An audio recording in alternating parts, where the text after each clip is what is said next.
सफाई के नाम पे जो घोटाला किया है, आज यमुना का श्राप लगा है। दिल्ली इनके चंगुल में ऐसे बंद गई थी, ना साफ पानी, ना अच्छी सड़क, महंगी बिजली, झूठे वादे, सब यही था और कुछ नहीं था। पोल्यूशन इतना ज्यादा कि हम सड़क पे बाहर निकलने में भी प्रॉब्लम होती थी। और महाकुंभ में जो श्रद्धालु मरे हैं, उनकी ऊपर जो राजनीति की रोटी अखिलेश ने, केजरीवाल ने जो मिलकर सेकी है, उसी की आग में उसकी राजनीति खत्म हुई है। हाँ, ये भी है, जब केजरीवाल ने पूर्वांचल लोगों को गालियां दी थी, इस गाली का ही परिणाम उनको, केजरीवाल को यहाँ से सत्ता से उतारा गया।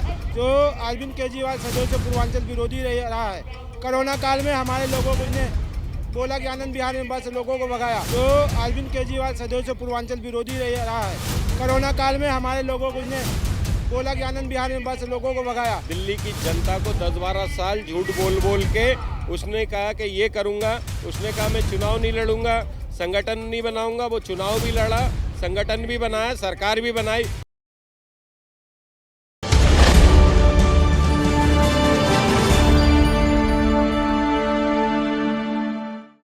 मतलब ये दिल्ली की जनता की जीत है, ये कट्टर बेईमान की हार है, ये केजरीवाल की हार है। अगर केजरीवाल में 1% भी नैतिकता है तो उसको फौरन दिल्ली छोड़ देनी चाहिए। हाँ, 1% भी छोड़ देनी चाहिए। छोड़ देगा। मोहाली जाएगा, मोहाली में उसे वहाँ सपोर्ट मिलेगी ना, पंजाब की सपोर्ट मिलेगी ना, यहाँ से तो कभी भी उठा लेंगे। अब तो आना जाना लगा रहेगा, क्योंकि देखिए यमुना की जो स्थिति उसने बनाई है, 8,000 करोड़ रुपए आम आदमी पार्टी ने यमुना सफाई के नाम पे जो घोटाला किया है, आज यमुना का श्राप लगा है। मैं मयूर विहार फेज 3 की विधानसभा कोंडली से आता हूँ। मेरा ऑफिस लाजपत नगर में है, मुझे आने में डीएनडी पार करना पड़ता है। आप यकीन नहीं मानेंगे, सारी मुद्दों से आप जाइए, सिर्फ एक यमुना का मुद्दा में आइए। वहाँ से यमुना में जाना तो भूत है, यमुना के ऊपर से आप निकलोगे डीएनडी से तो आप 5 मिनट खड़ा नहीं हो सकते। ये दयनीय स्थिति यमुना की है। हम एक ये ऐसे देश में रह रहे हैं जहाँ सनातन सबसे सर्वोपरि है, उस जगह पे यमुना की स्थिति ऐसी होना, ये बड़ी दयनीय है, रोना आता है। और उसके नाम पे जो 8,000 करोड़ रुपए घोटाला करा है, ये उसी का श्राप लगा है। और महाकुंभ में जो श्रद्धालु मरे हैं, उनकी ऊपर जो राजनीति की रोटी अखिलेश ने, केजरीवाल ने जो मिलकर सेकी है, उसी की आग में उसकी राजनीति खत्म हुई है और अब कभी उठेगी भी नहीं राजनीति। ठीक है, 1% जीत किस तरह से देख रहे हैं? ये प्रचंड जीत हमारे विश्वास की जीत है, दिल्ली की उम्मीद की जीत है, दिल्ली के विकास की जीत है। और ये 27 साल का जिस तरह से वनवास आप लोगों ने खत्म करा, एक उत्साह तो बिल्कुल है, और ये वनवास खत्म करना था, इसलिए सभी कार्यकर्ता बहुत समय से हम इसके लिए देख रहे थे, सोच रहे थे कि किस प्रकार इस झूठी पार्टी को, ये आपदा को दिल्ली से मुक्त कराया जाए, क्योंकि दिल्ली इनके चंगुल में ऐसे बंद गई थी। ना साफ पानी, ना अच्छी सड़क, महंगी बिजली, झूठे वादे, सब यही था और कुछ नहीं था। पोल्यूशन इतना ज्यादा कि हम सड़क पे बाहर निकलने में भी प्रॉब्लम होती थी। अब आपको साइलेंट वोटर कहा जाता था मोदी जी का, इस बार तो शोर मचा के काम करा है आपने।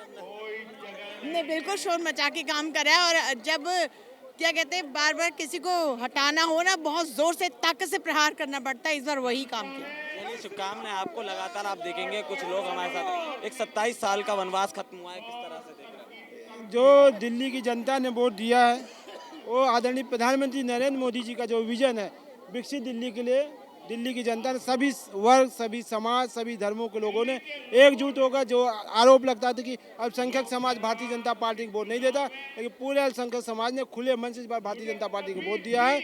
और जैसा केंद्र में हमारी भाजपा की सरकार कर रही है, हमारा वनवास खत्म हुआ। स्वच्छ सुंदर दिल्ली, प्रदूषण मुक्त दिल्ली, बहुत सारे ऐसे ऐसे काम होने वाले हैं जो केजरीवाल की सरकार आज तक नहीं कर। पूर्वांचल के साथ दोहरा व्यवहार हुआ, परिणाम हम यही देख रहे हैं। हाँ, ये भी है, जब केजरीवाल ने पूर्वांचल लोगों को गालियां दी थी, इस गाली का ही परिणाम उनको, केजरीवाल को यहाँ से सत्ता से उतारा गया। और केजरीवाल ने दिल्ली का वो दुर्दशा कर रखी थी कि दिल्ली रहने लायक नहीं थी। पॉल्यूशन प्लस गंदा पानी। यमुना जी के लिए कसम खाई थी कि हम छठ पूजा में जाके डुबकी लगाएंगे। आज यमुना का क्या हाल है? यमुना माता की जो उन्होंने अवहेलना की है, जो उन्होंने वादा किया था उनकी सफाई करने के लिए, तो ये अपना माता ने उनको ये श्राप दिया है और उनको सत्ता से उखाड़ फेंका है। मैं पूर्वांचल का प्रदेश का मंत्री हूँ मोर्चे का। जो अरविंद केजरीवाल सदैव से पूर्वांचल विरोधी रहा है। कोरोना काल में हमारे लोगों को उसने बोला कि आनंद विहार में बस लोगों को भगाया। उसी कोरोना काल में उसने शीश महल बनाया। उसके बाद छठ पूजा ने हम प्रतिबंध लगाया तो अनेकों हमेशा 500 रुपये का लोग आते जलाज कराने के दिल्ली में। बहुत सारे समय समय पर पूर्वांचल को बेइज्जत करने का काम किया और दिल्ली की 50% आबादी पूर्वांचल ने इस बार केजरीवाल को ईद का जवाब दिया। अद्भुत तरीके से ये चुनाव हुए हैं। भाई साहब किस तरह से देख रहे हैं एक बड़ी जीत बीजेपी की? बहुत अच्छी जीत हुई है। जिस तरीके से आम आदमी पार्टी ने दिल्ली के अंदर में उन्होंने भ्रष्टाचार किया हुआ था, दिल्ली के अंदर में जितने भी कॉन्ट्रैक्ट में काम करने वाले कर्मचारी थे, सरकारी विभाग में काम कर, सभी लोग दुखी थे। इसलिए दुखी थे क्योंकि दिल्ली के अंदर में जो उन्होंने वादे किए थे कि हम उनको परमानेंट करेंगे, पक्का करेंगे, आज उस वादे पर भी खरे नहीं उतरे। दिल्ली के अंदर 15 महीने से बस मार्शल धरने पर बैठे रहे इस सरकार के खिलाफ क्योंकि उन्होंने हटाए थे। आज उनका जवाब दे दिया दिल्ली की सरकार को खाड़ने का काम सरकारी तंत्र में जो काम करने वाले लोग थे उन्होंने खूब ये निभाया क्योंकि वो सरकार के खिलाफ जब भी खड़े होते सरकारी आदमी सरकार को खाड़ कर फेंकने का काम। कोई भी खुश नहीं था इस पार्टी से। और किस विधानसभा से आए? मैं ओखला विधानसभा से हूँ। आपके यहाँ मेहनत नहीं कर पाए आप? सर मेरे यहाँ पर क्या हुआ कि मोमदन सीट है वो, और वहाँ पर बीजेपी जीत ही नहीं सकती है क्योंकि वहाँ मनीष चौधरी ने बहुत अच्छी फाइट अच्छी करी क्योंकि वो दूसरा AMIM के आए गए थे, उन्होंने वो फाइट नहीं कर पाए। वो ओखला से अच्छी फाइट करते मनीष यहाँ से निकाल लेते। हम भी मार्शल हैं, दिल्ली बस मार्शल हैं हम, और हमारे केजरीवाल ने बड़े दुखी करा भैया। केजरीवाल ने इतने दुखी कर रखे थे कि पूछो मत। 10,792 मार्शल है, उनके परिवार है, और धरने के दौरान भी कितने लोग शहीद हो गए, हमारे जवान शहीद हो गए। और अब हमने केजरीवाल के खिलाफ हम लोगों ने भी अभी तक मोर्चा खोला और हमारे साथ में मिलने नहीं आया आज तक भी, और अभी तक भी मिलने नहीं आया। बीजेपी से उम्मीदें हैं? हमें बीजेपी से बहुत उम्मीदें हैं और बीजेपी ने वादे भी किए थे और ये वादा भी निभाएंगे। पूर्वांचलों के साथ दोहरा व्यवहार, इस वजह से एक हार देख रहे हैं केजरीवाल की। केजरीवाल तो क्या था, झूठा निकम्मा दुगला। दिल्ली की जनता को 10-12 साल झूठ बोल बोल के उसने कहा कि ये करूँगा, उसने कहा मैं चुनाव नहीं लड़ूंगा, संगठन नहीं बनाऊंगा, वो चुनाव भी लड़ा, संगठन भी बनाया, सरकार भी बनाई। उसने कहा मैं गाड़ी नहीं लूँगा, 1 करोड़ की गाड़ी में घूमता। उसने कहा मैं बंगला सरकारी में रहूँगा, उसने 100 करोड़ के बंगले में रह रहा। 80 लाख रुपए की खांसी बेंगलुरु में इलाज करा के आया। जमुना जी का पानी गंदा है, जमुना जी की सफाई नहीं कर पाया। दिल्ली में जगह जगह गड्ढे हैं रोडों में, स्वास्थ्य व्यवस्था अच्छी नहीं है, कानून व्यवस्था अच्छी नहीं है, रोजगार नहीं है।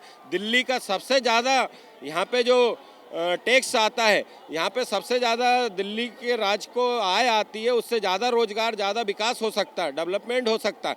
पर उसने जीरो, भ्रष्टाचार, घोटाला और झूठ के अलावा कुछ नहीं किया। ऐसा दोगला बेईमान मुख्यमंत्री को दिल्ली की जनता ने मुंह तोड़ जवाब दिया। 27 साल के बाद एक सूखा खत्म करा बीजेपी ने। देखिए 27 साल का जो वनवास था वो बीजेपी का ख़त्म हुआ, और झूठे व्यक्ति की बातों में ना तो मुसलमान आया। मैं फ़ख्र से कह सकता हूँ मैं मुस्लिम हूँ, और मैं यहाँ पे आया हूँ राष्ट्रीय कार्यालय बीजेपी से जुड़ा हूँ, और हमारी मुस्लिम बहनों ने, हम मुस्लिम भाइयों ने। कौन सी विधानसभा हुई आपकी? मेरी ओखला विधानसभा है।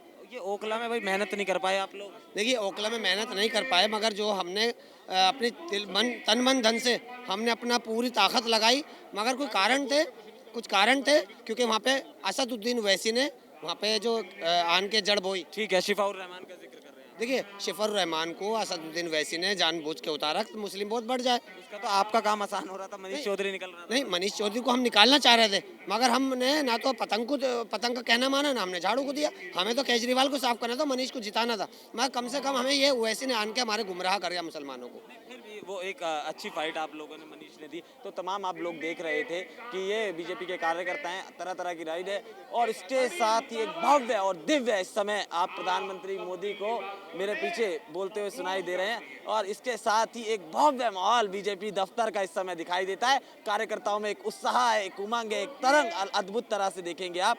मगर हाँ, इन सब के बीच बीजेपी प्रचंड बहुमत की सरकार दिल्ली में बना रही है, इसमें कोई दो राय वाली बात नहीं है। ऐसे भी देखना होगा कि दिल्ली का अगला मुख्यमंत्री कौन होता है, दिल्ली के कैबिनेट मंत्री कौन होते हैं, इन सब सवालों के साथ जवाबों का इंतजार रहेगा। कैमरामैन गोविंद के साथ केशव पांचाल।